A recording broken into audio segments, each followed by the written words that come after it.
दुखी तो नहीं होना चाहिए, पर अपनी बेटी की जगह किसी और को देखकर मन दुखी हो रहा है। ना चाहते हुए भी दामाद जी के प्रति मन में नाराजगी बढ़ती जा रही है। साल भर भी नहीं हुआ हमारी सौम्या को गुजरे और दामाद जी ने इतनी जल्दी दूसरी शादी करने का फैसला ले लिया। सुजाता ने अपने पति सुधाकर जी से कहा, कैसी बात कर रही हो तुम चाहती हो दामाद जी जिंदगी भर खुद को अकेला ही रखें। अपने अकेलेपन को दूर करने के लिए एक साथी की जरूरत तो होती ही है, फिर उनके ऊपर परिवार का दबाव भी तो है। नन्हे आरव को संभालने वाला भी तो कोई होना चाहिए। सुधाकर जी बोले, मेरी तो शादी में जाने की हिम्मत नहीं है, आप बड़ा दिल रखकर हो आइएगा। सुजाता जी बोली। सुजाता और सुधाकर जी की बेटी सौम्या की शादी मयंक के साथ 4 साल पहले हुई थी। साल भर पहले 2 साल के बेटे आरव को छोड़कर सौम्या सड़क दुर्घटना में स्वर्ग सिधार गई। मयंक अपनी पत्नी के जाने का गम बर्दाश्त नहीं कर पा रहा था। मयंक के माता पिता उस पर दूसरी शादी करने का दबाव डाल रहे थे ताकि वो जल्द से जल्द इस गम से बाहर निकल सके। किसी पारिवारिक सदस्य के द्वारा आंचल नामक लड़की का रिश्ता मयंक के लिए आता है।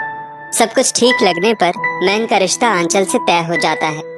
आंचल के माता पिता का निधन हो चुका था। वो अनाथ थी, अपने चाचा चाची के पास अभावों में पली बड़ी थी।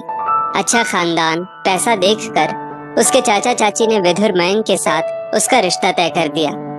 शादी में बेमन से सुजाता जी और सुधाकर जी गए। आंचल ने उनके पैर छूते हुए कहा, आप मुझे अपनी बेटी समझकर अपने दिल में थोड़ी जगह दे दीजिए। आरव की तरफ से आप लोग एकदम चिंता मुक्त हो जाइए। मैं उसकी परवरिश वैसे ही करूंगी जैसे आपकी बेटी करती। नई बहू आंचल तो एकदम मीठी छुरी लगती है, कितनी आसानी से कह दिया, अपनी बेटी ही समझिए। मैं अपनी सौम्या का स्थान किसी को नहीं दे सकती। और सुनिए जी, आप उसकी भोली सूरत मीठी बातों में ना आ जाना।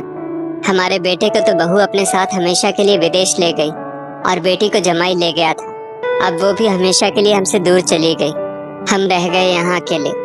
सुजाता जी उदास होते हुए बोली, क्या हम अपने बेटे के पास चले जाएं? बुढ़ापे में उसका सहारा तो रहेगा। सुजाता जी बोली, नहीं, अनचाहा मेहमान बनना सही नहीं रहेगा। अकेले रहने में ही शांति है। रोज रोज बेटे बहू के मूड के हिसाब से चलना, इससे अच्छा अकेला रहना ही ठीक है। अपने मन को मजबूत करो, हम है ना एक दूसरे के साथ। सुधाकर जी बोले। कुछ दिनों बाद सुधाकर जी को अचानक मेजर हार्ट अटैक आता है।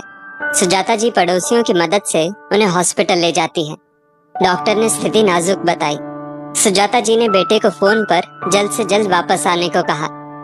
इतना खर्चा करके मैं नहीं आ सकता, मुझसे कोई उम्मीद ना रखें, ना पैसों की और ना ही मेरे समय की, बेटे ने स्पष्ट रूप से कह दिया।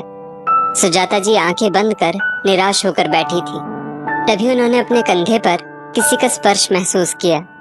सुजाता जी ने देखा तो सामने आंचल और मयंक खड़े थे। आंटी जी, आप घबराइए नहीं, अंकल जी को कुछ नहीं होगा।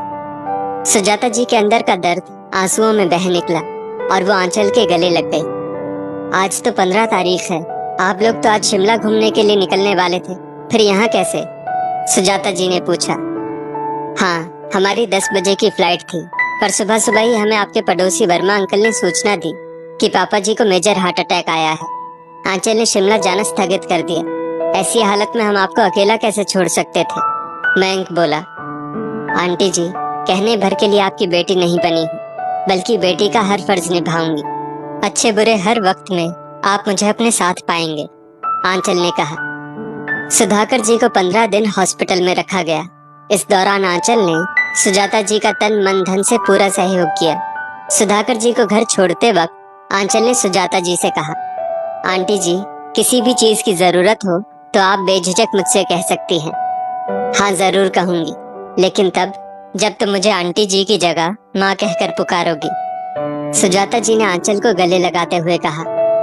दूर बैठे सुधाकर जी को भी आंचल में अपनी बेटी सौम्या का चेहरा दिखाई दे रहा था।